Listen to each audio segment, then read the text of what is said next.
So I'm a little bit late. I'm having some issues with the YouTube again.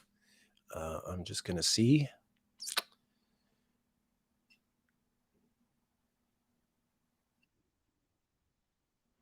Let's see. My channel. Bear with me, folks. I'll be with you shortly. I'm not sure if I'm on YouTube or not.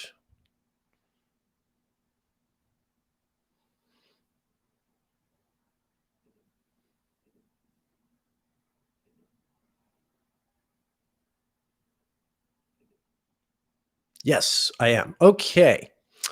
All right. Hi, everybody. Is anyone here? Doesn't look like it.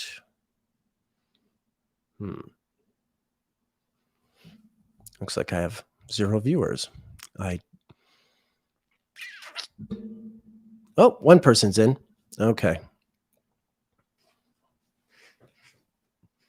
Not everyone watches it live, of course, but I didn't do. Oh, it's Rev Kai, of course. Okay. Hey, Rev, how you doing? 2 people, 4 people. Okay, people are in. Okay, people are coming in. I didn't do a sort of. I didn't do a scheduled event, so I guess I'm catching people off guard. That's my bad. I was busy shaving. Yes, gradually getting rid of the face hair. Hi, everyone. Okay. Well, as usual, I don't know what the heck I'm going to talk about today, but I've gotten a lot of feedback. Yesterday was really, really productive and really fantastic interaction with everybody. So I don't know if we, I can't always hope for things to go the same every day. But if I get enough people, yeah, I'm up to 9 now. Maybe we get a dialogue going like we did yesterday.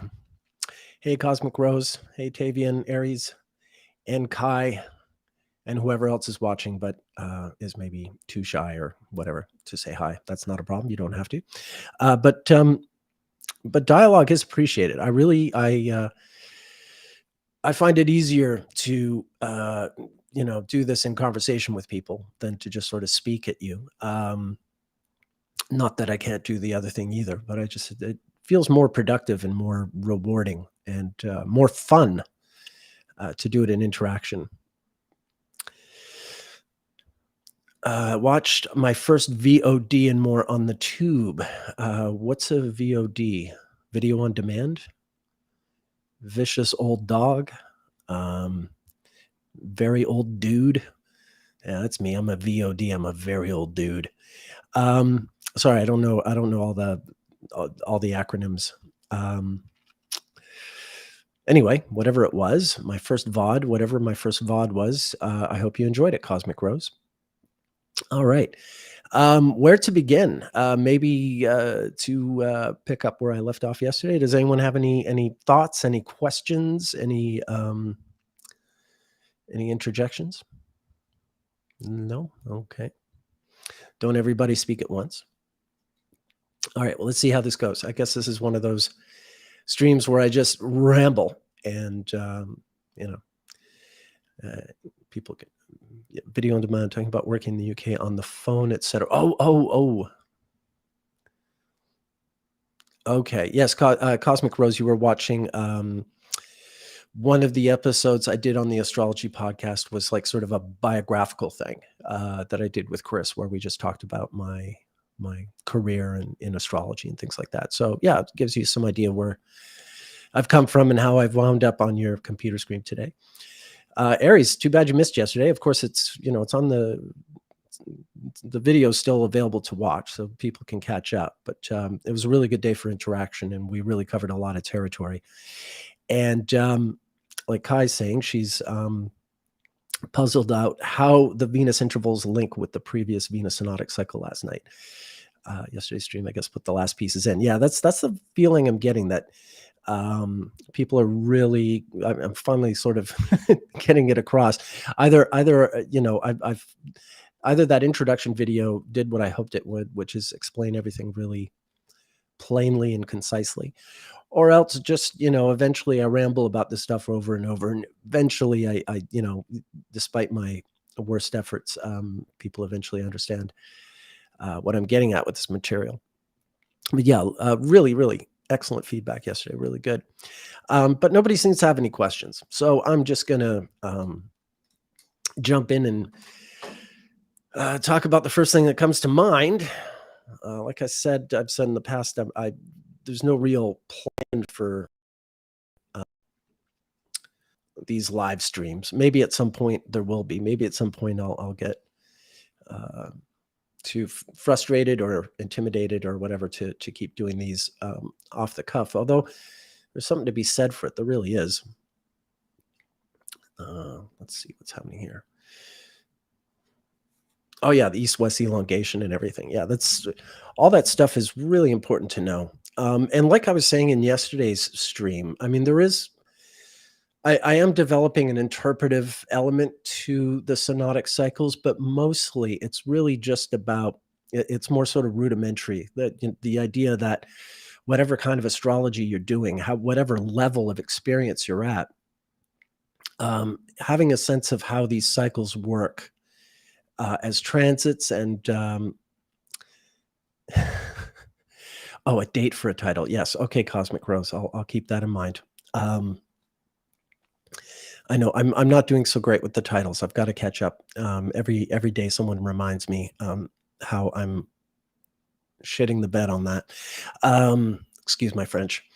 Yeah, the cycles are sort of rudimentary.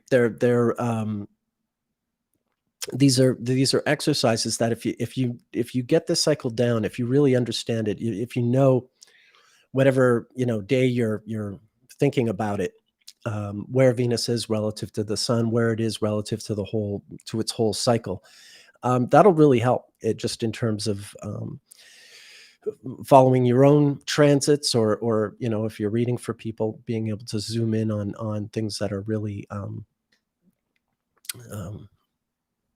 pertinent and help you sort of get at stuff really quickly.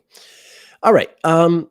For no particular reason, I'm going to share my screen and just go through some of these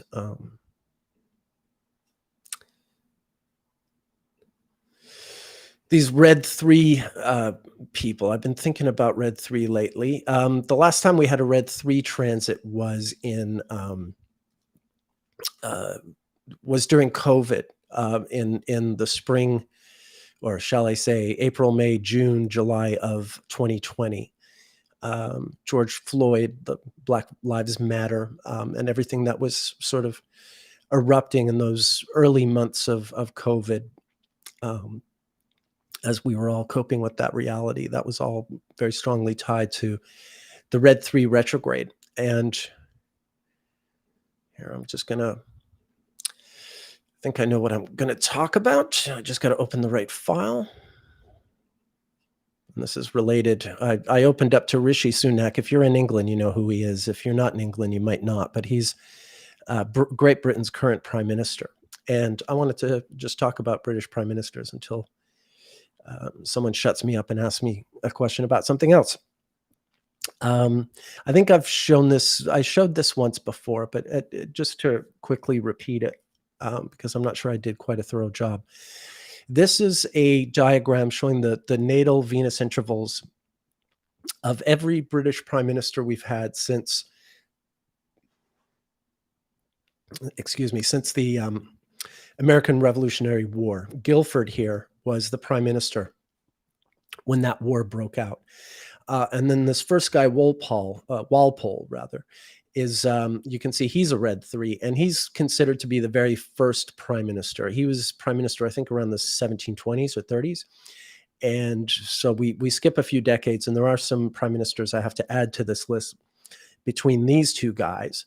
But then from this guy onward, all these men and 3 women at the bottom this is everyone who's held the post of Prime Minister of Great Britain since the 1770s.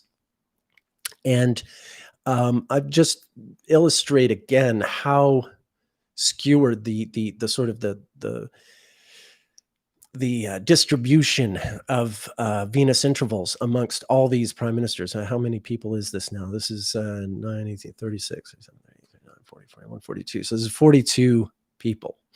And out of 42 prime ministers, 6 of them were black ones, 5 of them were red 2s, and 5 of them were red 3s.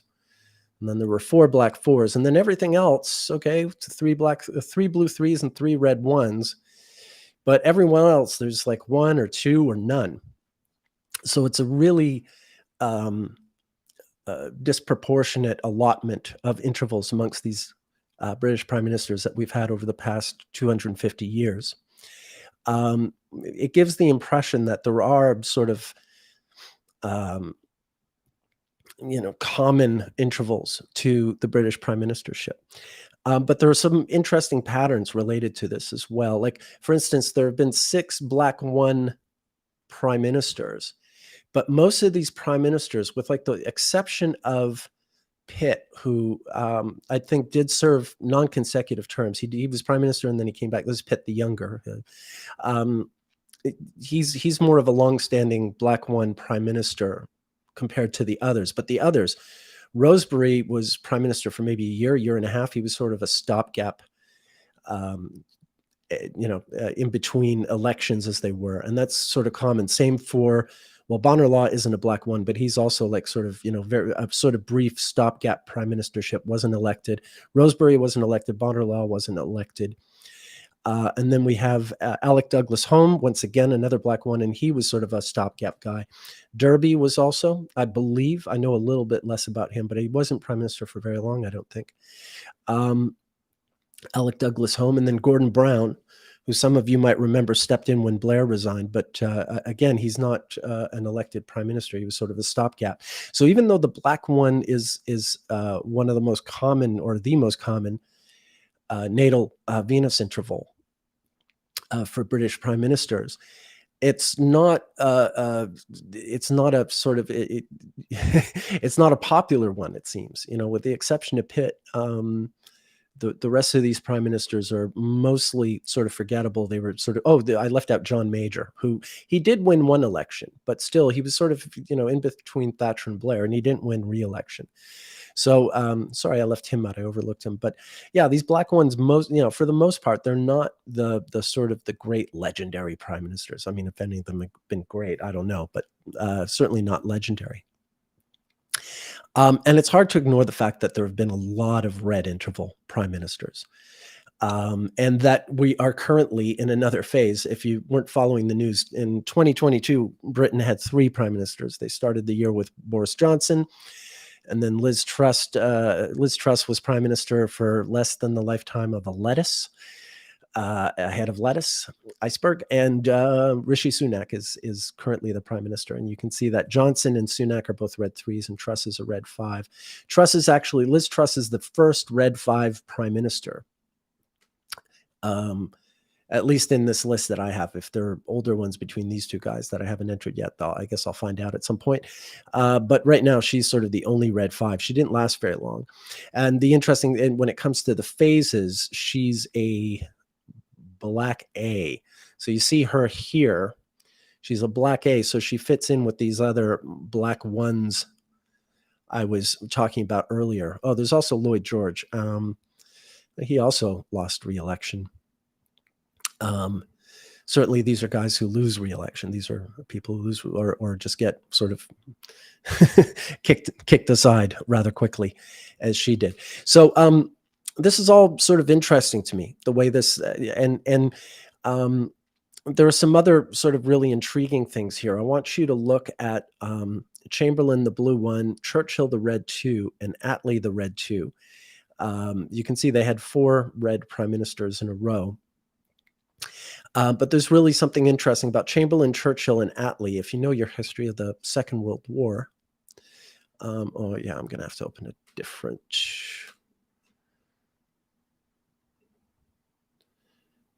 file here. Here, I'll check in on the chat while that's opening. She was a lettuce.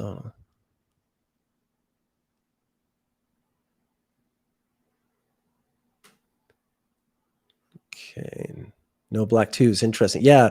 There have been a lot of black two US presidents, but no black two British prime ministers, just like there have been a few red one prime ministers, but no red one presidents. Aries Angel, we finally get an ethnic minority and we get Rishi. Yeah, I mean, that's the thing. I mean, what can you do? It's maybe someday you'll get someone worthwhile who's also an ethnic minority in that position. But for the time being, it's a mega billionaire. I think his wife is super rich. Rishi Sunak. Bliss to be is saying, I'm in the UK and very worried about the prospect of this war escalating beyond Ukraine. Are there any alignments, transits you look at for UK being directly involved in conflict like Uranus, USA? I'll get to that in a moment. Remind me if I don't, but I will get back to that in a moment.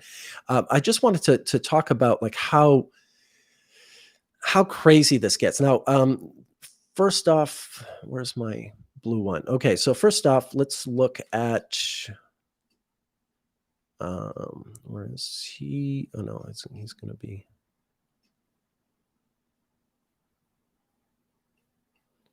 Sorry, everyone. I'll find my place in a moment. I'll make this worth your while. There we are.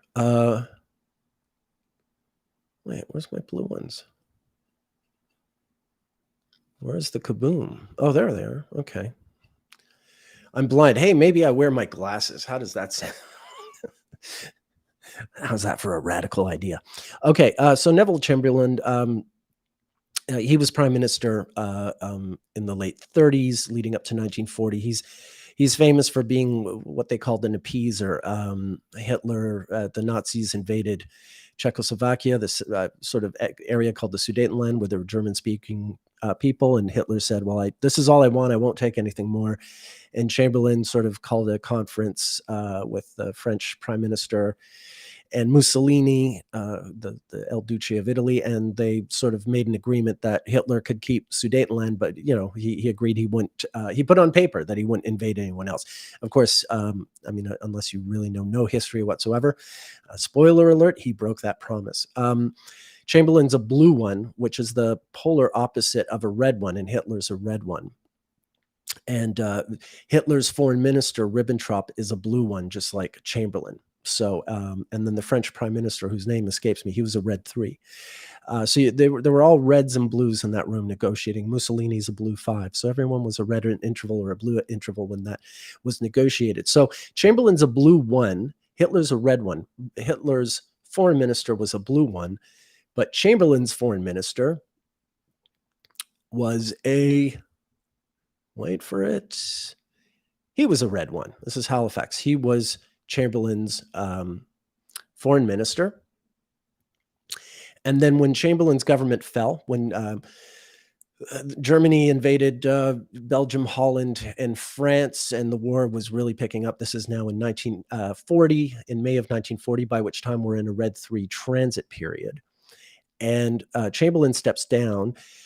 Lord Halifax, Edward Wood, almost became prime minister, but because he'd been sort of in on the appeasement thing, Churchill came in, and Churchill's a red 2.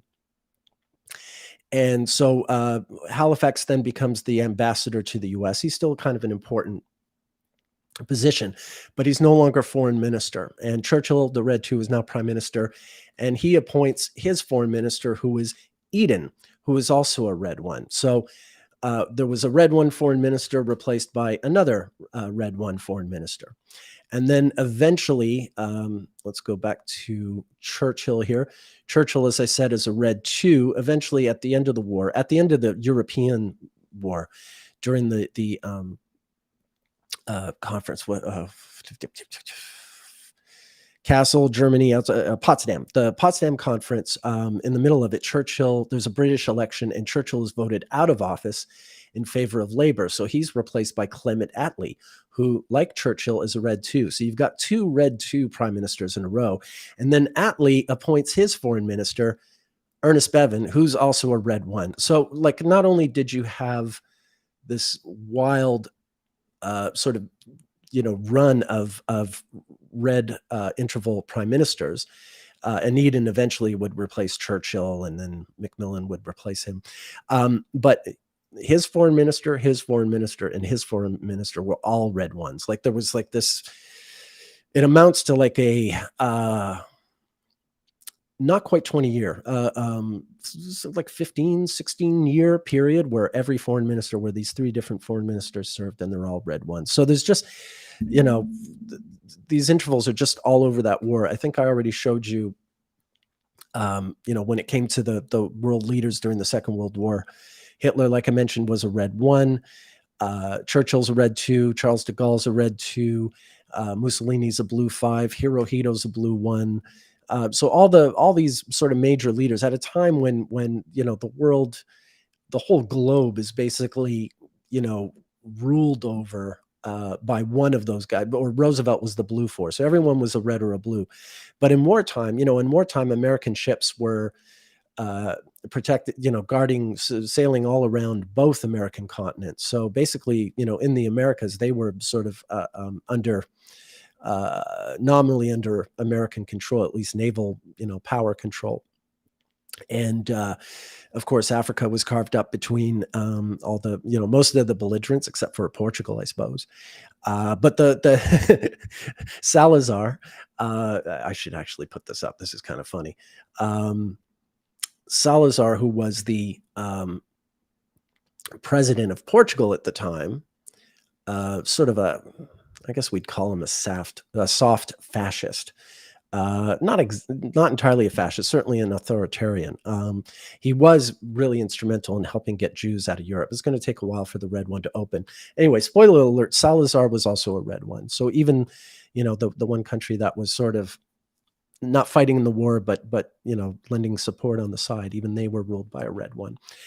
So it's just one of these things that I puzzle over. Like, did Britain wind up with all these red interval leaders during this era because it was this sort of period in history that where everything was changing? The map of the world was going to be redrawn.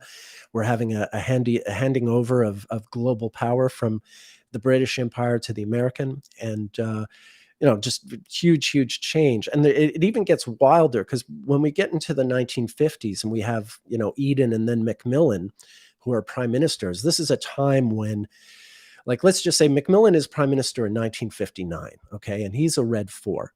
And look at the rest of Europe at this point.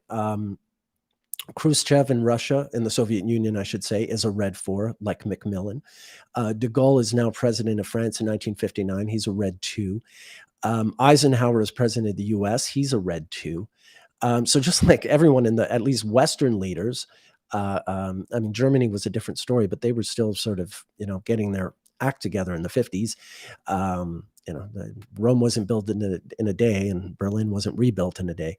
But you can see how there's just all these red intervals. It's just this huge concentration of red interval men, running the show during these times, during these really critical times of the 40s and 50s. So these are the sort of things that I ponder. So James Cleverley is the current foreign secretary. I haven't looked at him yet. I know his name. Do I know what interval his is? Ben Wallace would be better as defense secretary. Well, let's have a look here, because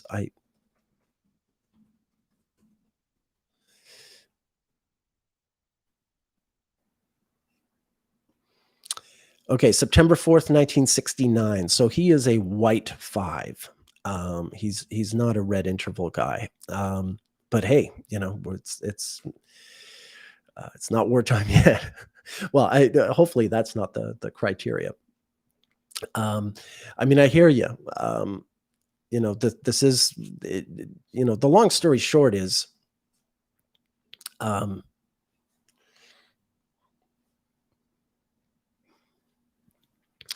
it comes to Britain and that kind of conflict, here, I'll show you. I'll go back to sharing my screen here. I forgot I unshared it for a second. I'll open up the solar fire here and open up my, whoops, that shouldn't be there. Go to my Great Britain file.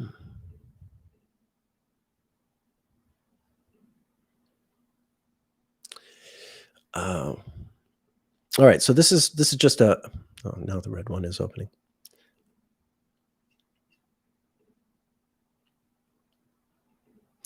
What I'm going to do here, we're going to look at Uranus in Sagittarius and then Uranus in Gemini in British history, and I think you'll see something interesting in this. So this is a search of everything in my chart database for Great Britain has 2,576 charts, and out of that number, there are 198 that have Uranus in Sagittarius.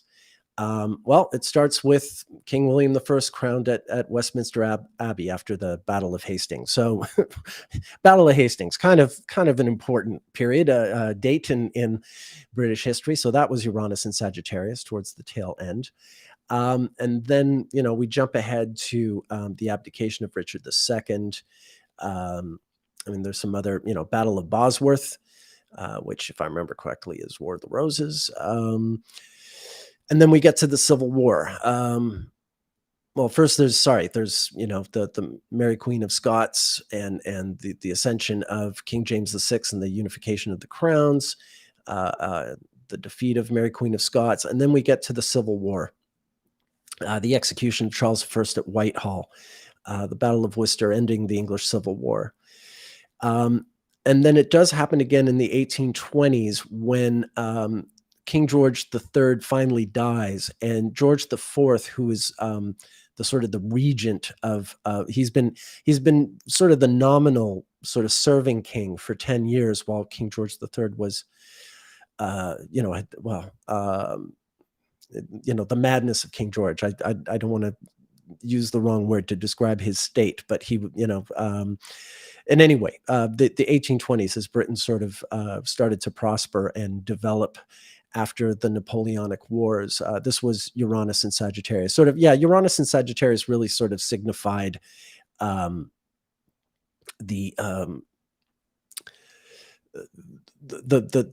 new world, the continent of Europe and Britain's sort of growth in that. And then it doesn't happen again. Uranus and Sagittarius the next time around is, it's not showing me everything. Oh, I know what's wrong. I have to fix the chronology. Okay, there we go. I thought things were missing here. My apologies. So it wasn't in chronological order. So there we are. The Vienna, it's not just sort of the ascension to the crown of George IV, but it's this whole period, right from the Congress of Europe beginning. Waterloo is Uranus in Gemini. And then, everything sort of the new world after Napoleon, leading up to the Peterloo Massacre and George IV taking the crown. And then it doesn't happen again until the days of the Boer War. This is why I thought something was wrong. The Boer War, which is at the turn of the century, of the last century. And this is the British sort of imposing their greedy hands on South Africans. South Africa had found gold, and diamonds, and Britain wanted to take control of that, and so they went to war with the Boer Republic, with the South Africans, and it ended with South Africa becoming a colony of the British, effectively. Although they had been occupying it for quite as a colony for actually since the Napoleonic Wars. That was when they first took the territory, but then they moved in and sort of expanded. The South Africans had moved inward to get away from the British, and now with this war, it's the British sort of following them and taking the land inland. So that's the next time Uranus is in Sag, and then we get to the next time Uranus goes into Sag. It's the Falkland Islands. So these are sort of, and the Falkland Islands, for those of you who don't remember, there are these islands off the coast of Argentina that Britain had possession of. But, Argentinians got this funny idea that these islands close to their coast, maybe should belong to them instead of the British. So they tried to take them back, and Britain, Margaret Thatcher sent warships over, and they had this little war. It didn't last very long. It was over by June 14th. But this is Uranus in Sagittarius, and it's this whole period of the middle period of Margaret Thatcher's reign in the 80s. There was a guy who broke into Buckingham Palace Yeah, re-election of Margaret Thatcher, the Air India flight crash, Live Aid, all that stuff. Okay, so that's Uranus, and then by the end of the 80s, Uranus left Sagittarius for Capricorn. So I showed you that because now what I'm going to do is show you Britain with Uranus and Gemini.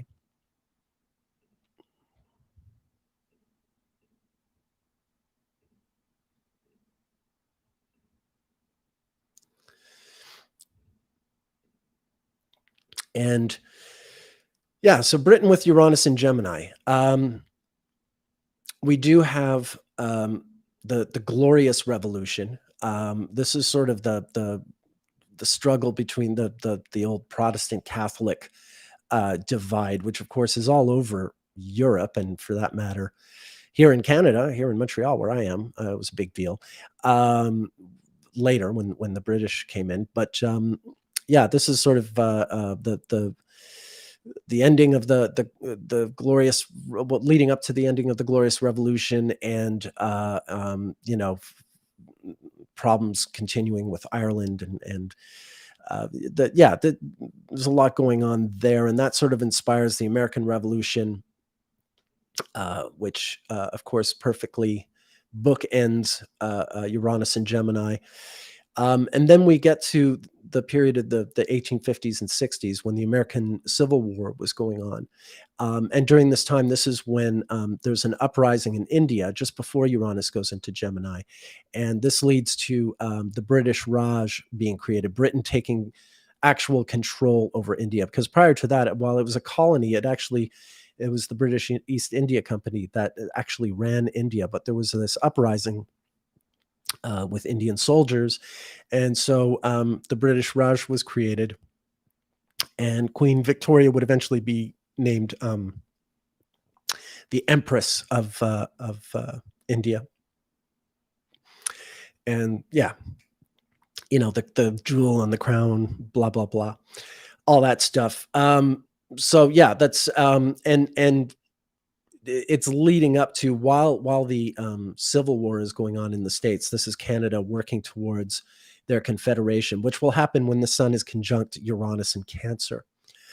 And then we have the Second World War, of course, and we've got D-Day there, and Britain ultimately losing its Indian colony, and the partition of India and all that stuff. Right. So, in other words, to get back to your question, Bliss to be,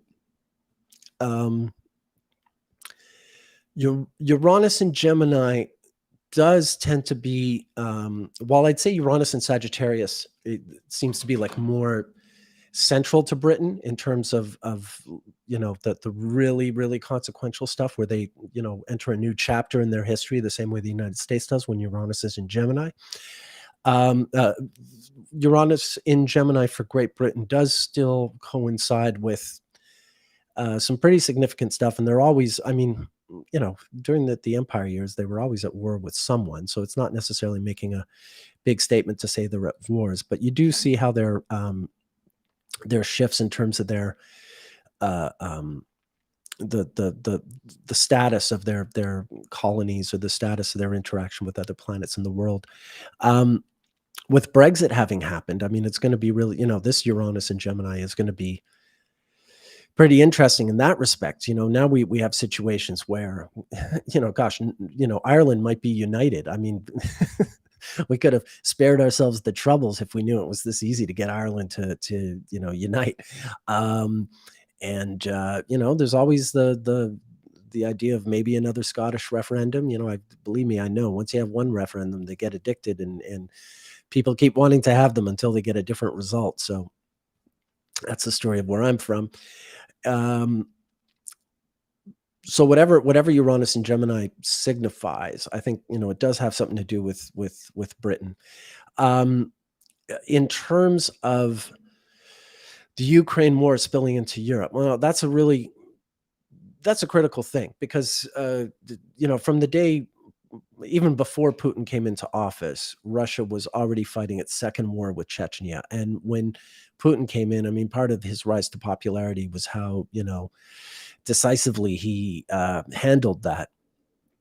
And there's been wars with Georgia and other other sort of struggles with Chechens, even after things sort of calmed down largely, and Ukraine, which has also been going on for quite a while. The invasion of February 2022 is really just an escalation. It wasn't the beginning of anything. It was just an escalation of an existing struggle. So with all that in mind, most observers who are watching Putin tend to think that, his invasion of Ukraine is not just for the territory of Ukraine per se, but because Ukraine is on is territory connected to other territory that invading armies, typically come in through, and that for him to take Ukraine is really just a means for him to get to these spots in Poland and Ukraine and Romania, where he can plug these gaps that invading armies have always come in through. So, I mean, the expectation, I mean, the reason, Ukraine is getting so much support to fight Russia, the main reason is because if Ukraine loses, then Russia will continue into Poland, continue into Romania. I mean, everything that Putin has done, everything that Russia has done in the past 25, 30 years, it makes a fair assumption that that's where things are going there.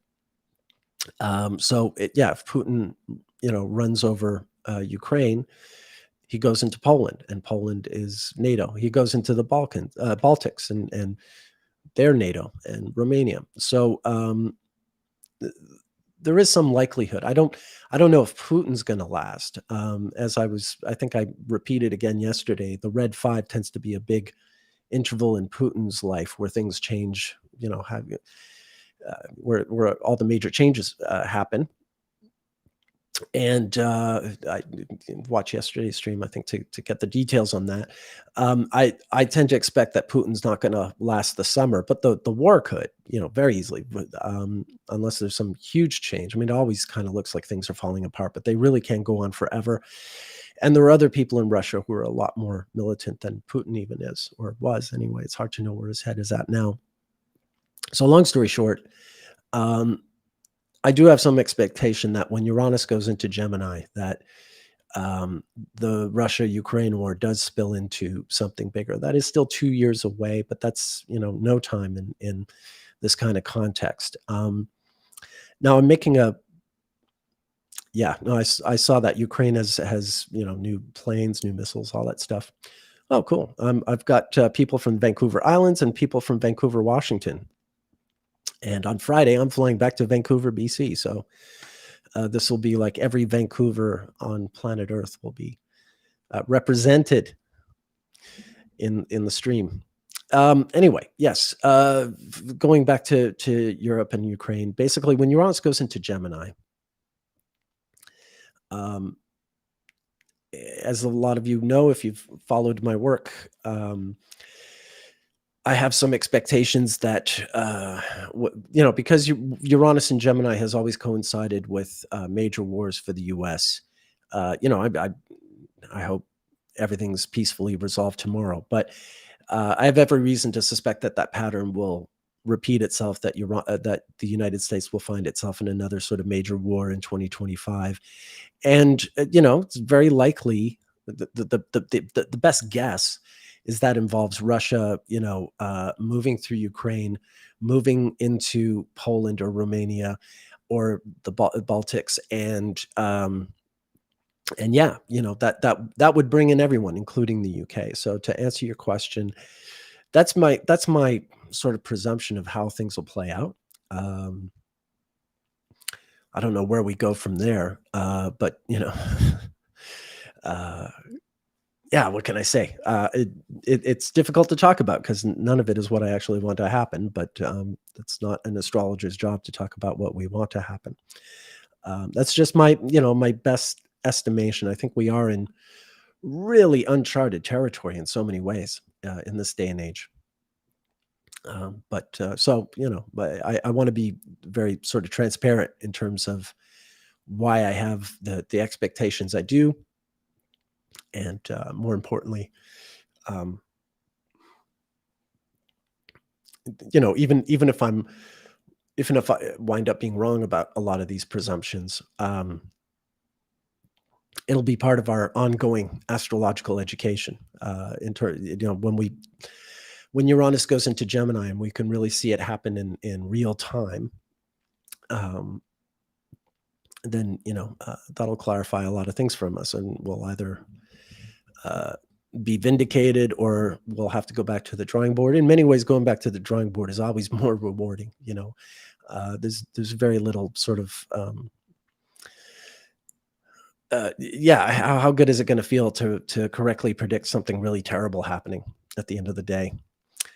Um, yeah. Okay. You have in-laws in Estonia. Yeah. I mean, they'd be the first, I think, probably.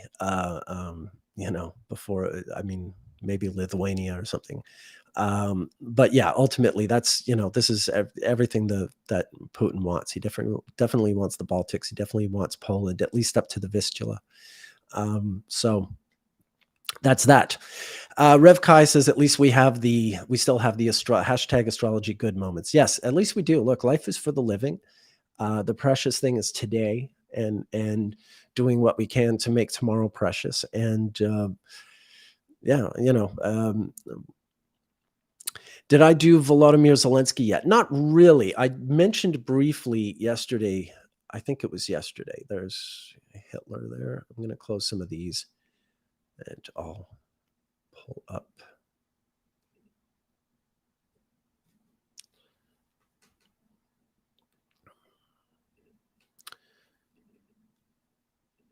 That's an idea. I'll pull up the blue fours, and we can look at him. Zelensky, yeah, Zelensky's a blue 4. While I'm waiting for that slide to open, I can also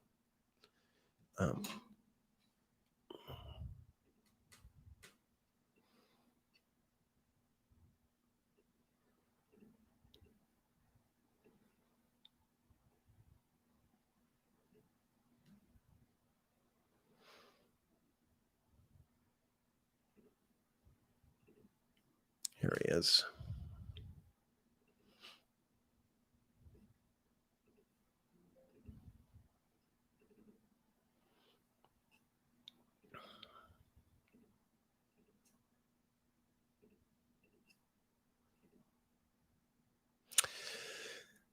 Yeah, so this is the data we have for Zelensky. He's a blue 4. You can see he's born with Sun Venus conjunct in the exterior conjunction, so that's right in the middle of the blue 4. But he's a setting C, blue 4 setting C, because Venus is only just passed over the Sun, so it's in the evening star phase part of it. And the Mars retrograde in Leo, which was another important factor of this period in late 77, early 78. So other people born around this time include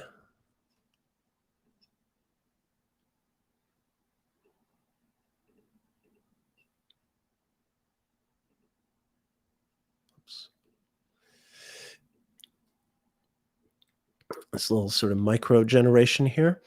Yeah, so Donald Trump Jr., Zelensky, and who's the other guy I'm looking for? Where is he? There he is. Macron.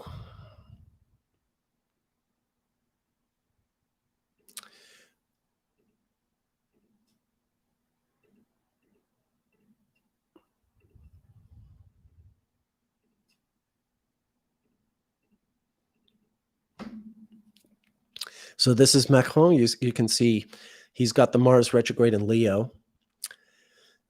Sun in Sagittarius with Venus approaching the Sun. So he's a blue 4, but he's not he's not a setting C like Zelensky. He's a rising E. Yeah, rising E.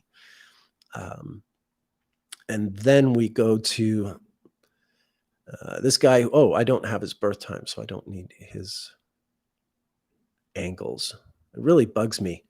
One problem with solar fires, you can't just sort of, if you have a time chart, you want the angles. If you don't have a time chart, you just have a noon chart, you don't want the angles. But every chart I look at, I got to take the angles away or put the angles back in. Blah, blah, blah. Wine. So Donald Trump Jr., born a little after Macron, but before Zelensky, he's got the Mars retrograde in Leo. Big deal with the Donald, by the way. Donald loves guys with Mars in Leo, except his son, but his son has it anyway. And you can see Donald Trump Jr., he's a blue 4. He's also a rising E like Macron because Venus is still approaching the sun. And then, when you get to, oh, here we go. Blue 4 is about to open, so I can show you the slide. There we are.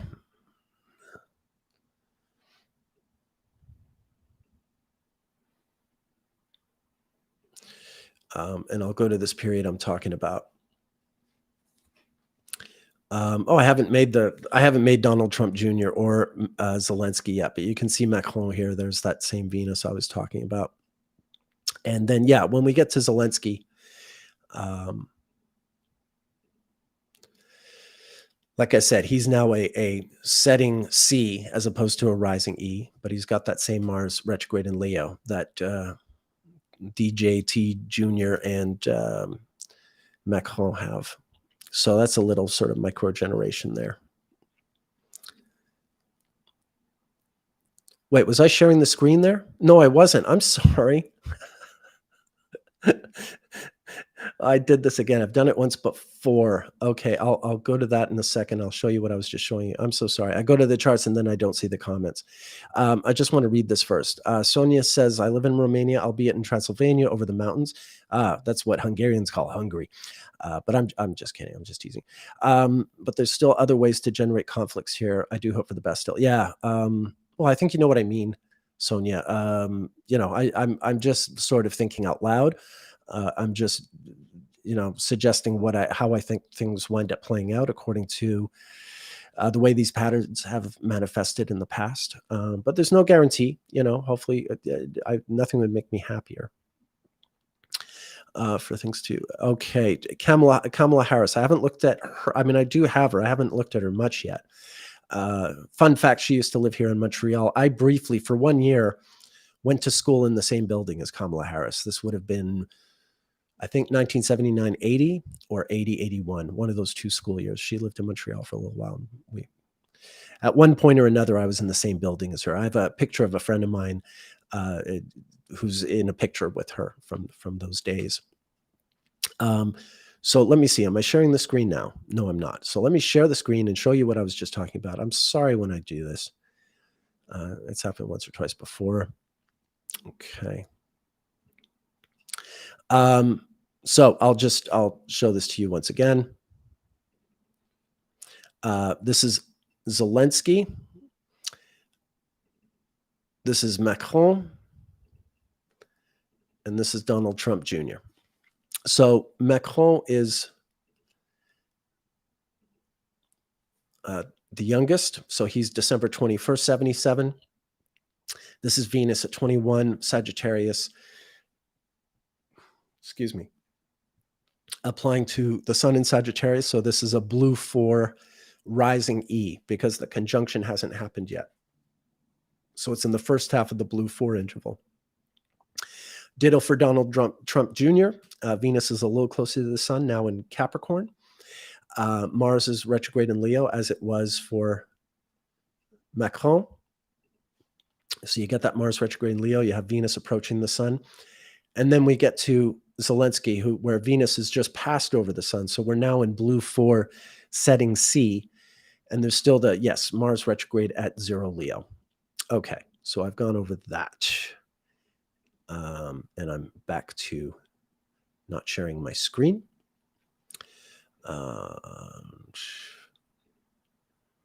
Here we are. Okay. Hey, Nicholas is in the house. Right on. Hey, Nick, how you doing? Uh, just catching up on the comments here. Kamala Harris has juicy transits coming up, says Stephanie King. Okay, I can play ball. Let's have a look at Kamala. I gotta say, I have my doubts about Biden being the candidate when things come down to the wire. I don't know what the rest of you think. Every time I say that I think, Trump's going to win, people keep reminding me he's under indictment, blah, blah, blah, this and that. Look, I don't like him more than anybody else. And hopefully I'm wrong. But that guy's chart is just so America, that Uranus and Gemini that he has.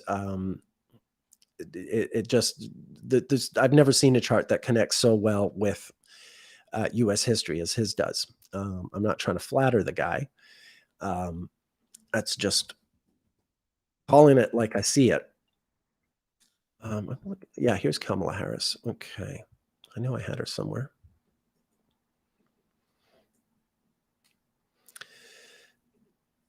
Okay. In just a minute, and I'll share the screen with you guys so that we can look at it together.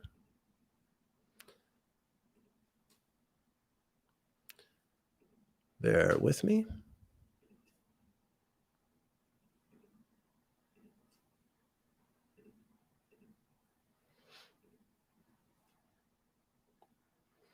Okay. And we're sharing the screen once more. And here's Kamala. So yeah, she's got an interesting chart here. I think that the two funniest things I think of when I see her is the fact that, when the election happened, in 2020, it was Mars retrograde in Aries on her 11th house moon. And then just this, past late 2022, Mars went retrograde at 25 Gemini on her, her North Node ascendant. And so the last two Mars retrogrades were really, really powerful in her, it made powerful connections to her chart, to her sect light and to her ascendant. And, it's kind of a mixed bag. I mean, she is the vice president of the United States, but she's got just these terrible polling numbers. She's even less popular than Biden, let alone Trump. And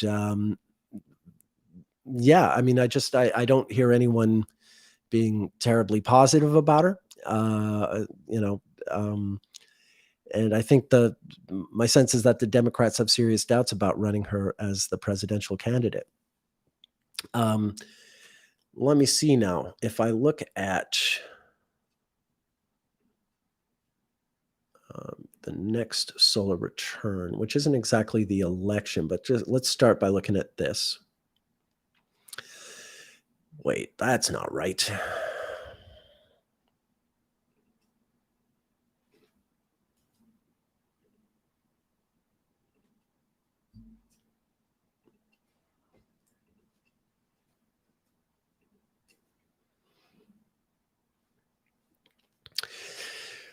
So her next solar return, she turns 59, second Saturn return rather. Second Saturn return, right on her midheaven. So at 59, she's in a 12th house perfection year. That is the Jupiter in the 12th. Man, maybe I'm wrong.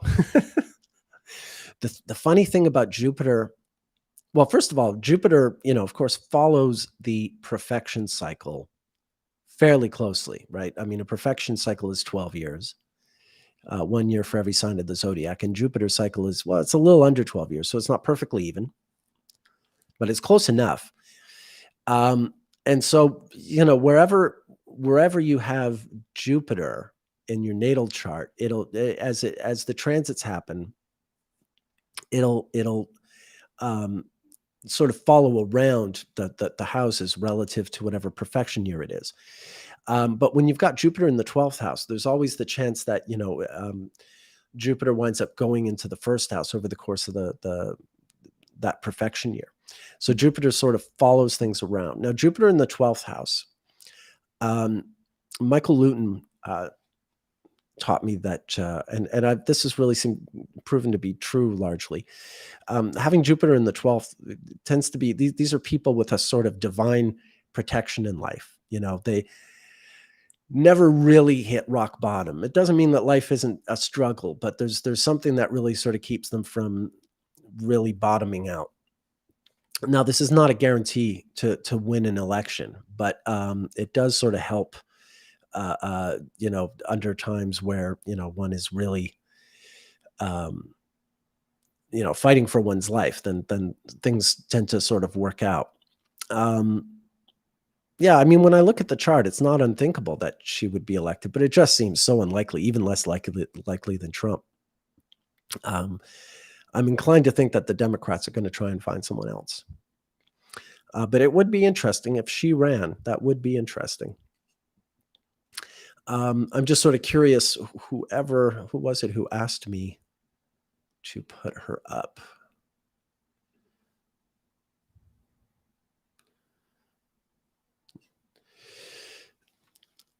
Venus retrograde over her Mars and Leo.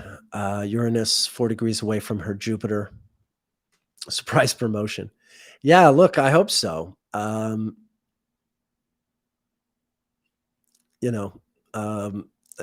can't argue with the rationale. I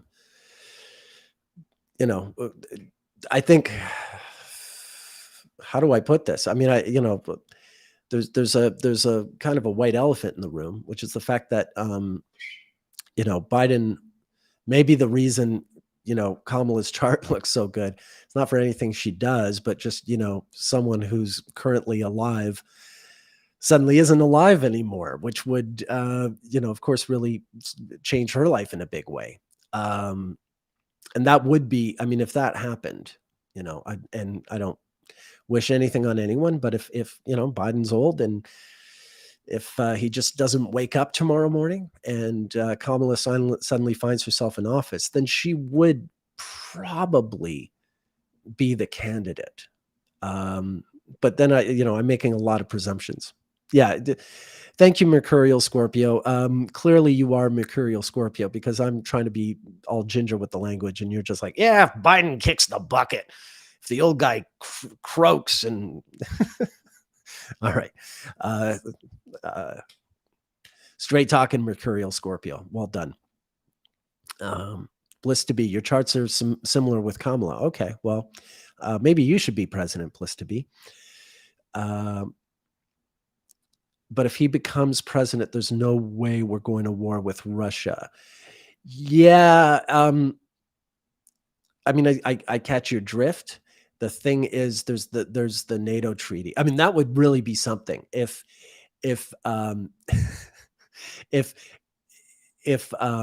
Russia invades one of the NATO countries, which immediately by treaty brings all the NATO countries into war. I mean, that's what everyone's sort of worried about, standing by for.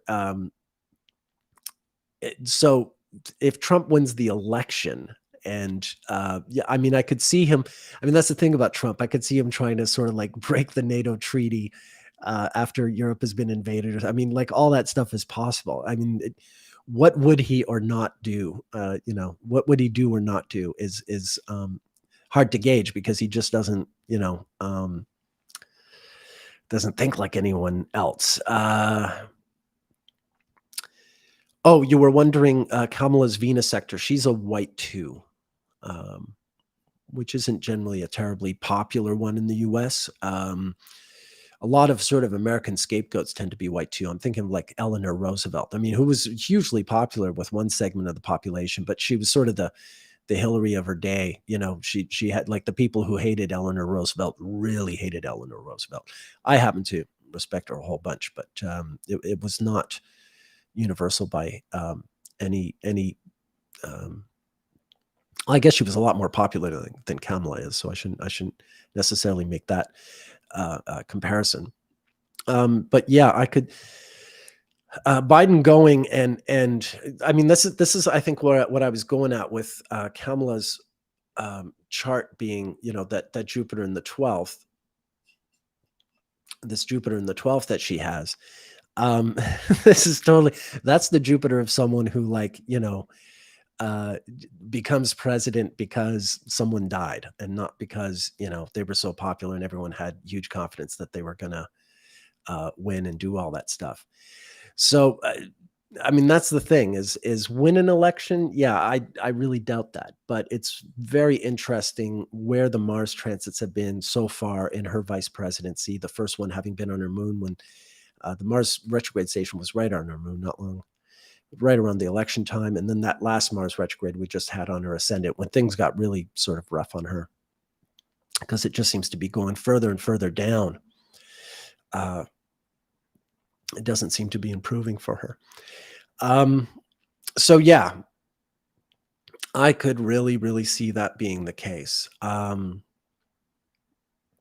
If nothing else, even if she doesn't run in 2024 for whatever reason, I could see her sort of having, some stretch of time as a president. Maybe she's the Liz Truss of the American presidency. I don't know.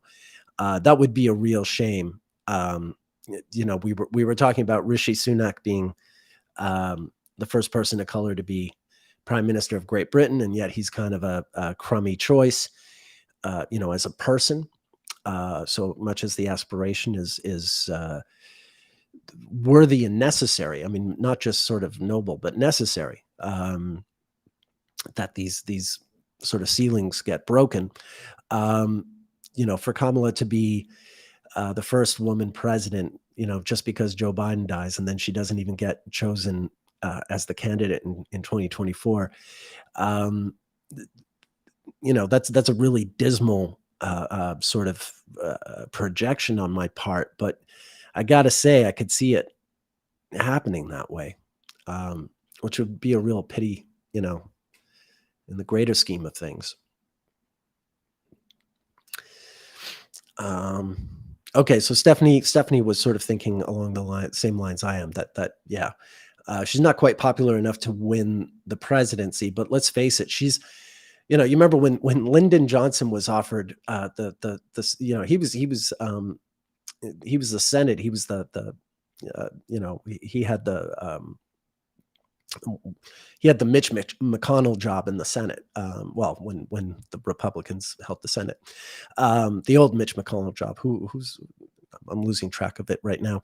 And when he was offered the vice president position, which is on its own not a very powerful position, but he said to someone, he's like, "Look, 1 in 7 presidents has died in office, and I like those odds, so I'm going to go for vice president." Of course, that was a good gamble on LBJ's part, and yet Kamala Harris has the best odds of any vice president in history so far of actually winding up in the presidency, because Biden is old, and he just had a terrible tumble again the other day,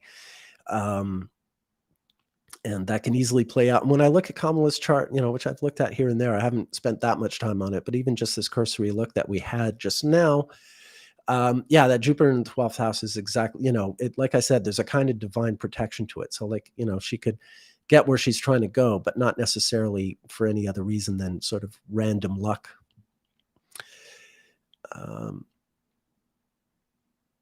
Yes, she could still run later if the Democratic Party wants her to be the candidate, because the party still has the choice. They don't, just because, and this has happened in history. John Tyler, I think Franklin Pierce, maybe Pierce actually declined to run again, but it's happened where like a sitting president. Tyler was also a vice president who became president because William Henry Harrison died. But sometimes the party says, no, just because you lucked out and you got the presidency because the president died, doesn't mean we think you can win an election, doesn't mean we want you to run as our candidate. So like, yes, Kamala could run for president, but would the Democrats want her to run for president against Trump or whoever the Republican, even if it isn't Trump? I just don't see them choosing her for their candidate unless she suddenly saves a bunch of orphans from a burning orphanage or something really, literally goes to Russia herself and punches Putin in the balls, in person. then maybe she'd be popular enough to be elected president, but she would have to, she would have to do something really spectacular for her to be the choice. Sonia is asking, so the transition would be no drama? I don't know what you mean about that. I don't know what I said to suggest that. I think no matter what, we're in for some drama. First of all, it's the United States of America. That's a good point, Jade. I'll put up her ZR in a minute. The United States are, that's a place where drama lives in politics. So that could be easy enough.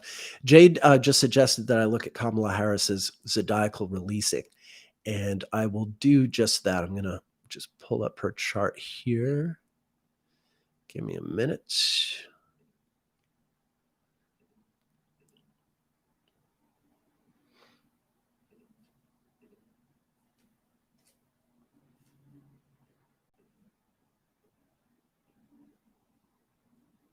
All right, there she is.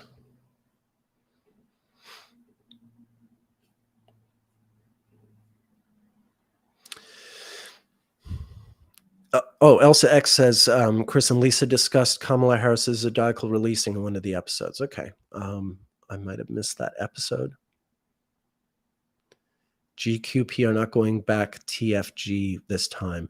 All right, Cosmic. I don't know what any of that means, because I'm old.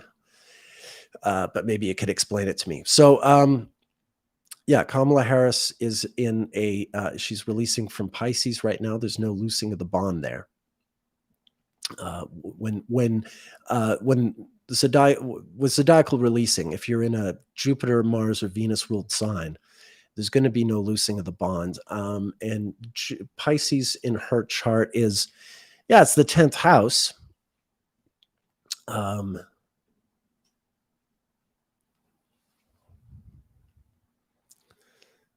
I don't think it's so spectacular. I would not take this to be winning the presidency by any stretch. It's funny that she began this Pisces period not long after the election, after the election and before inauguration. The last loosing of the bond she had was here, 2006 to 2008. Okay. I know some things about her past, but I don't know. I don't have like a Kamala Harris file, and I don't know what she was doing in 2006 to 2008, but maybe someone out there does.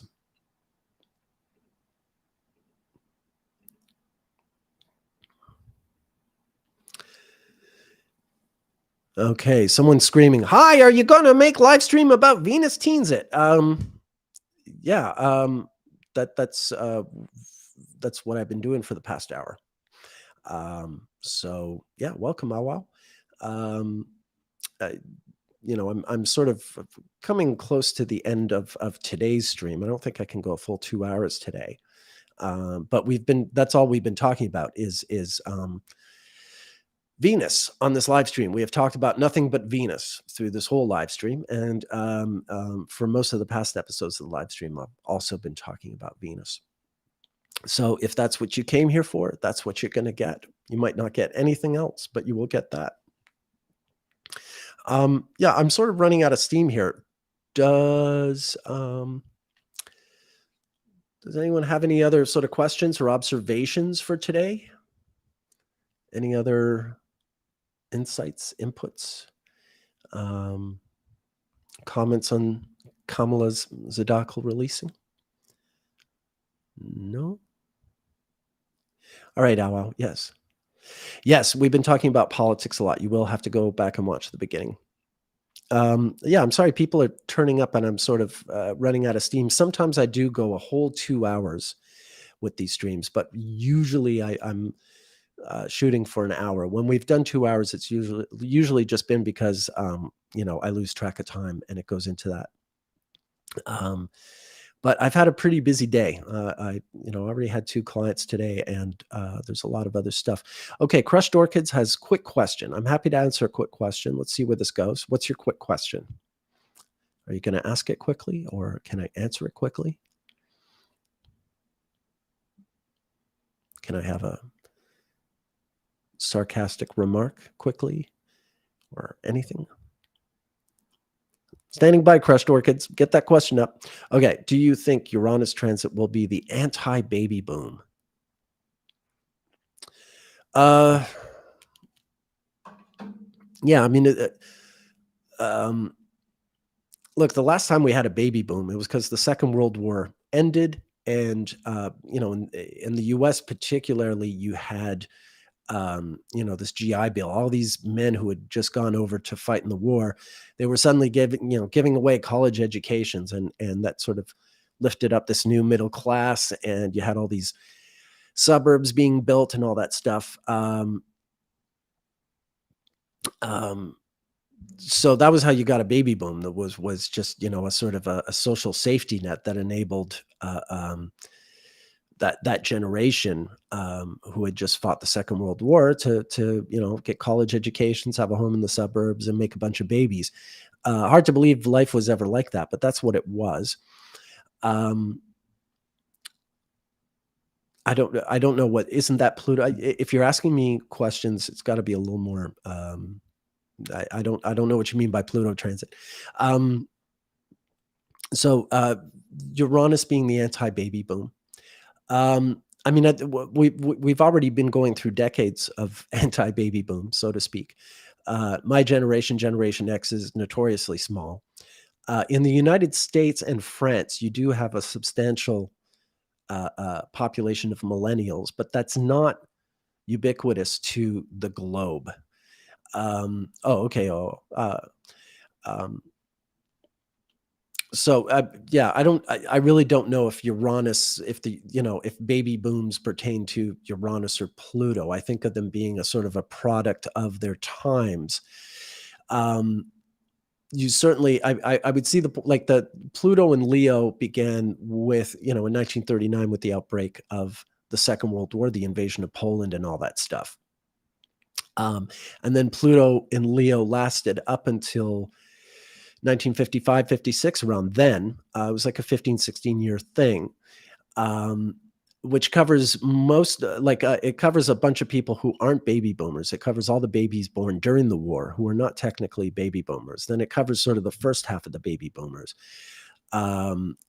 These definitions are kind of fluid. You even talk about like sort of two different baby booms being adjacent to each other, which is kind of how I see it, because I don't see post-war babies being the same as people born in the late 50s, early 60s. I mean, technically, even Kamala Harris is born in the last year of the baby boom, and that's only 4 years before me. I am definitely not baby boomer, despite the fact that young people just think anyone who looks old is a boomer, and so now I get called a boomer. But that's kind of just very funny to me, because not to sound like a hipster, but I was blaming boomers for everything wrong with the world back in the 80s before most of these people were born. But anyway, there you go. That's all on me. That's what happens when you hate on boomers. Eventually you have young people calling you boomers. So just, wait your turn. Although I'm sure they'll move on with terms at that point. Elsa X is saying I should go rest. No sense in burning out. I suppose so. I am kind of rambling. Cosmic Rose says, I heard we are about to have a mini baby boom post-COVID.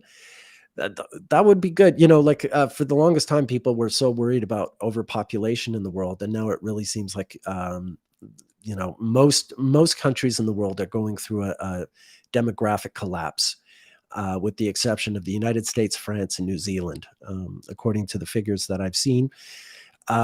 So with that in mind,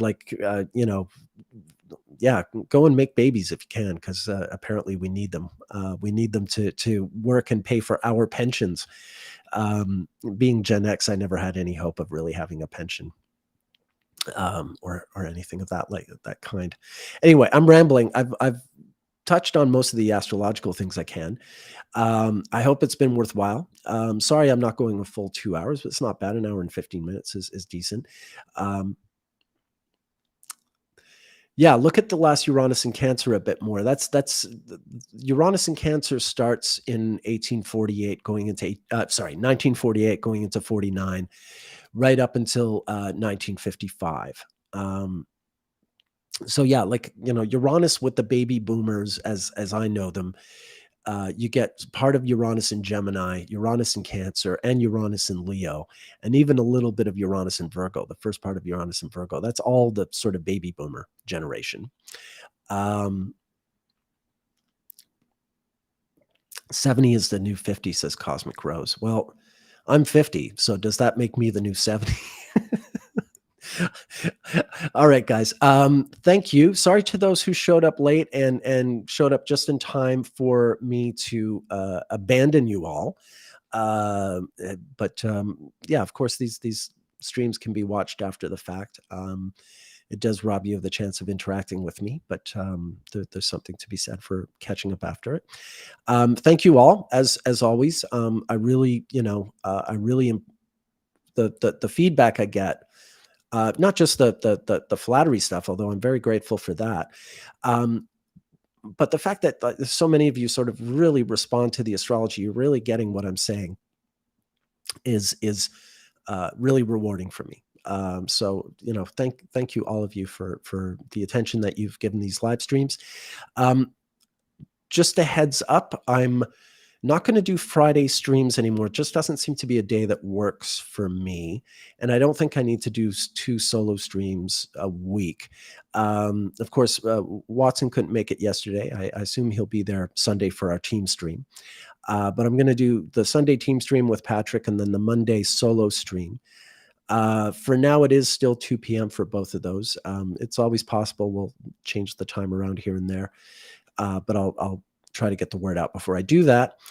And finally, before I let you go, I want to remind you that my website address, nickdaganbestastrologer.com, I'm available for consultations. So if you enjoy what I do with astrology and you want a personal hour with me to talk about synodic cycles or whatever else, I'm a horoscopic astrologer, trained in a lot of different styles, certainly Hellenistic and a lot of other styles as well.